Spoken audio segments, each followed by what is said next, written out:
Hello everyone, कैसे हैं आप लोग। आज का ये वीडियो मालदीव ट्रिप के ऊपर होने वाला है।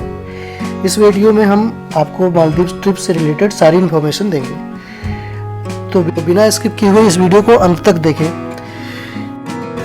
जैसे कि किस सीज़न में जाएं, फ़्लाइट्स कितने टाइम पहले बुक करें, होटल्स की बुकिंग कैसे करें, पब्लिक आइलैंड जाएं या प्राइवेट आइलैंड जाएं, वीज़ा, सिम, करेंसी एक्सचेंज से related information, transfer to hotel या रिजॉर्ट कैसे करें, बजट ट्रिप कितने तक की होगी, या फिर आप पब्लिक और प्राइवेट आइलैंड दोनों घूमना चाहते हैं तो उसे कैसे बुक कर सकते हैं या कैसे प्लान कर सकते हैं, और भी रिलेटेड इन्फॉर्मेशन हम आपको वीडियो में प्रोवाइड करेंगे। तो चलिए शुरू करते हैं वीडियो।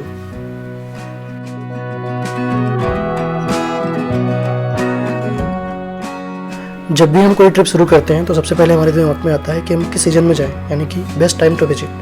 तो चलिए देखते हैं कि best time to visit Maldives क्या है। तो मालदीव को बेसिकली आप दो सीज़न में कैटेगराइज कर सकते हो।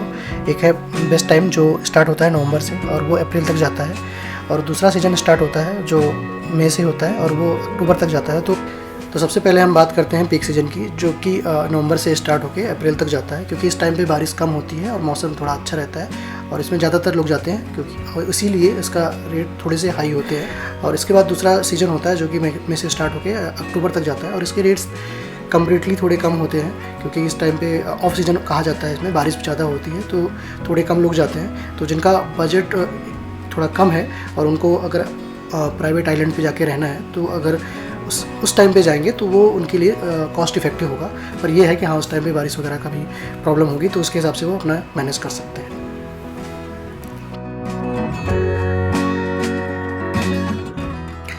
तो नेक्स्ट आता है फ़्लाइट बुकिंग की फ़्लाइट कब बुक करें। तो जब भी आप मालदीव की ट्रिप प्लान करते हो तो जितना पहले आप फ़्लाइट बुक करोगे उतना कॉस्ट इफेक्टिव आपके लिए होगा। हमारे केस में हमने बेंगलोर से फ़्लाइट बुक की थी, तो लगभग 2.5 से 3 महीने पहले बुक की थी। तो राउंड ट्रिप हमारी 30,000 के आसपास पड़ी थी फॉर 2 पीपल। मालदीव का जो मेन इंटरनेशनल एयरपोर्ट है वो माले है, और बेसिकली उसे वेलेना इंटरनेशनल एयरपोर्ट भी बोलते हैं। अगर हम इंडिया की बात करें तो आपको मेजर सिटीज़ बेंगलुरु, मुंबई, दिल्ली से आपको फ़्लाइट माले के लिए मिल जाएंगी।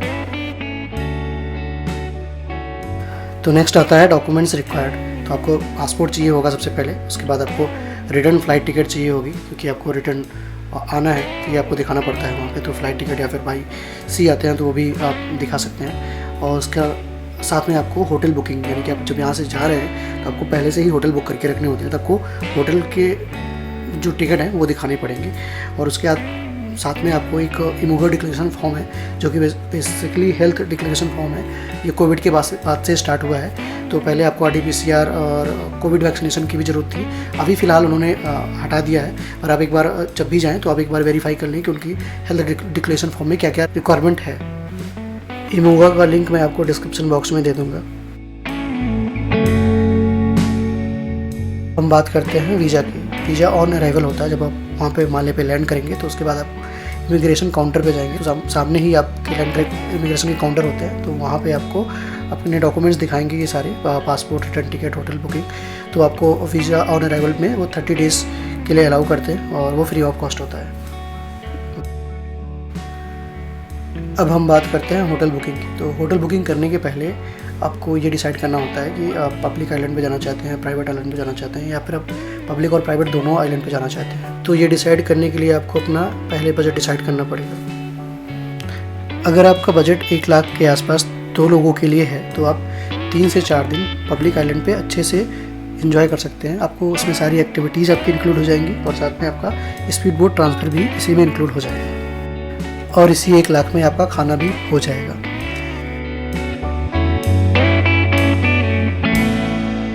तो चलिए हम बात करते हैं प्राइवेट आइलैंड की। अगर आप प्राइवेट आइलैंड विजिट करना चाहते हैं तो आपका बजट मिनिमम 1,70,000 से 1,80,000 के आसपास होना चाहिए। अगर आपके पास इतना बजट है तो आप इसमें 3 नाइट और 4 डेज़ का आप ट्रिप कर सकते हो, जिसमें कि आपको लाइक 2 नाइट बीच विला और 1 नाइट वाटर विला मिल जाएगा। और उसके बाद आपका इसी में फूड होगा, स्पीड बोट ट्रांसफ़र होगा, फ़्लाइट भी होगा, और एक्टिविटीज़ भी इंक्लूड हो जाएंगी। तो फूड से रिलेटेड मैं आपके साथ एक इन्फॉर्मेशन शेयर करना चाहता था कि जब भी आप फूड बुक करते हैं तो उसमें आप देखेंगे मील के ऑप्शन में आपके पास half board, full board, all inclusive इस टाइप का कुछ ऑप्शन दिखेगा। तो इसका बेसिकली मतलब होता है कि हाफ बोर्ड आप बुक करते हो तो आपको ब्रेकफास्ट और डिनर मिलता है। फुल बोर्ड की बात करते हो तो ब्रेकफास्ट, लंच और डिनर मिलते हैं। ऑल इंक्लूसिव में होता है कि आपको ब्रेकफास्ट, लंच, डिनर के साथ साथ में आपको सारी ड्रिंक्स भी उसी में मिल जाती है और साथ में कुछ भी आपको इक्विपमेंट वगैरह भी आपको रिजॉर्ट प्रोवाइड करता है। पर ये आप उनसे पूछ सकते हैं या देख भी सकते हैं, अपने डाउट क्लियर कर सकते हैं उनके साथ में पूछ के। और बेसिकली जब आप बात करते हो कि फुल बोर्ड में मील की बात करते हैं तो इसमें आपका वाटर ड्रिंक्स वगैरह अलाउड नहीं होती है। वो ड्रिंक्स में आपके पास वाटर का भी ऑप्शन नहीं होता। अगर आपको वाटर चाहिए तो आपको वहाँ से ख़रीदना पड़ता है। तो ये आप देख सकते हैं। अगर आप पब्लिक और प्राइवेट आइलैंड दोनों एक्सप्लोर करना चाहते हैं जैसे कि हमने किया था तो उस केस में आपका बजट अराउंड 2,30,000 के आसपास यहाँ से स्टार्ट होता है। अब इसके बाद अगर आपने कि प्राइवेट आइलैंड के बुक करने पे ही आपका बजट डिपेंड करता है कि आप कैसा आइलैंड बुक करते हो, जैसे आपका बजट ऊपर नीचे हो जाता है।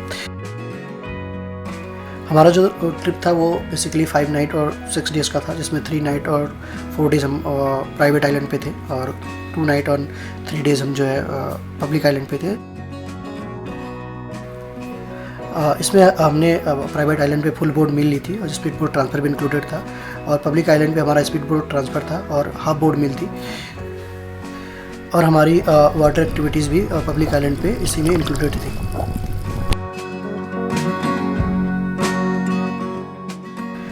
अब हम बात करेंगे कि आप एक आइलैंड से दूसरे आइलैंड पे कैसे जा सकते हैं, क्योंकि यहाँ पे डायरेक्टली आपको वाटर के थ्रू ही होके जाना पड़ता है। तो हमारे केस में क्या हुआ था कि हम पहले प्राइवेट आइलैंड गए थे तो प्राइवेट आइलैंड वाला हमें प्राइवेट आइलैंड से लाके हमें एयरपोर्ट पे वापस छोड़ा था और फिर एयरपोर्ट से हम दोबारा से हमारा स्पीड बोट ट्रांसफ़र जो है दूसरे आइलैंड पे हमारा होटल के थ्रू बुक कर रखा था तो वो प्रोवाइड किया गया था। तो आप डायरेक्टली एक आइलैंड से दूसरे आइलैंड पे प्राइवेट से पब्लिक में नहीं जा सकते हैं। तो उसके लिए आपको जाने के लिए पहले आपको एयरपोर्ट वापस ही जाना होता है और फिर एयरपोर्ट से आप दूसरे आइलैंड पर जा सकते हैं। तो चलिए बात करते हैं कि सिम आपको लेनी चाहिए या नहीं लेनी चाहिए और उसके बाद करेंसी एक्सचेंज से रिलेटेड। तो बेसिकली अगर आप जाएंगे जब 4 से 5 दिन के लिए जा रहे हैं तो मुझे तो नहीं लगता कि आपको सिम की कोई ज़रूरत होनी चाहिए, क्योंकि काफ़ी कॉस्टली भी होता है और आपको किसी भी होटल या रिजॉर्ट में रुकेंगे तो आपको वाईफाई प्रोवाइड किया जाएगा और वो काफ़ी अच्छा होता है। उसके अलावा अगर आप सिम लेना ही चाहते हैं तो आपको एयरपोर्ट से जस्ट निकलने के बाद ही आपको वहाँ पे सिम के प्रोवाइडर हैं, वहाँ पे आपको सिम मिल जाएगी।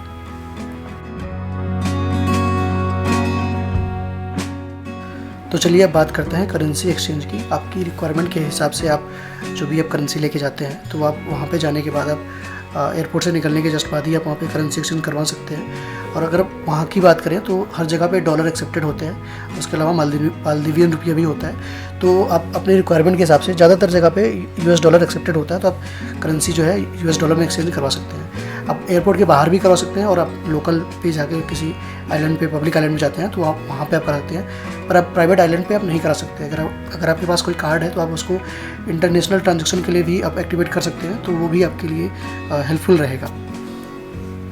ये तो थी पूरी मालदीव की ट्रिप की इन्फॉर्मेशन। तो चलिए बात करते हैं कि ये बुकिंग हमें कैसे करनी चाहिए बेसिकली। तो अगर मैं अपनी ट्रिप को देखते हुए बात करूँ तो आपके पास ऐसे ऑप्शन होता है कि आप पब्लिक आइलैंड पे जाते हैं तो आप खुद से अपनी सारी बुकिंग कर सकते हैं। आप होटल बुक कर सकते हैं, अपनी एक्टिविटी वहाँ जाने के बाद बुक कर सकते हैं, खुद पहले से बुक करने की ज़रूरत नहीं होती है।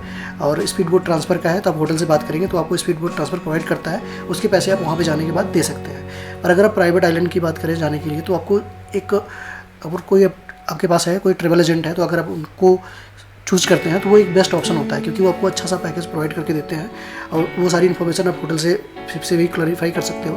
आपका जो पैकेज होता है उसमें आपको वो सारे के सारे बाकी सारी जो इन्फॉर्मेशन होती है कि आपको फूड क्या लेना चाहिए और क्या क्या चीज़ें होनी चाहिए वो सारा अच्छे से समझा देते हैं। तो मेरे नज़रिए से ये है कि अगर आप प्राइवेट आइलैंड पे जाते हैं तो एक ट्रेवल एजेंट आप अच्छे से पकड़ के अपना बुकिंग करा सकते हैं, वो आपके लिए एक बेस्ट ऑप्शन रहेगा। आपकी सारी हेडेक दूर रहेगी। पर अगर आप हेडेक लेना चाहते हैं तो आप खुद से ये सारी चीज़ें कर सकते हैं, तो आप कर सकते हैं बुकिंग। आप जब भी बुकिंग कर रहे होंगे आप देखेंगे कि कहीं पे भी प्राइवेट हो या पब्लिक आइलैंड हो तो आपको जो भी टैक्सेस दिखेंगे उसमें एक ग्रीन टैक्स का ऑप्शन होता है। जो भी आप होटल बुकिंग करते हैं उसके जो रेट होते हैं उसके अलावा आपको ग्रीन टैक्सेस भी देखना होता है। तो ये भी आप अपना पहले से सोच के या क्लैरिफाई करके चलना।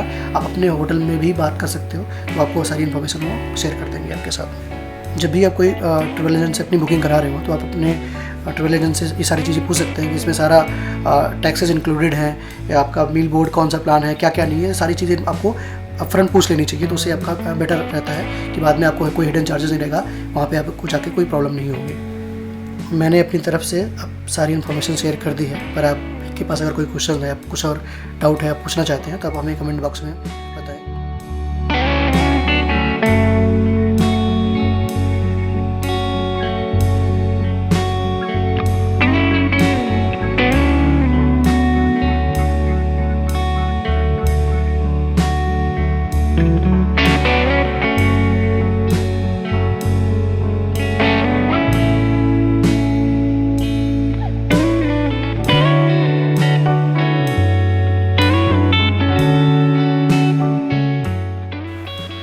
Thank you for watching the video.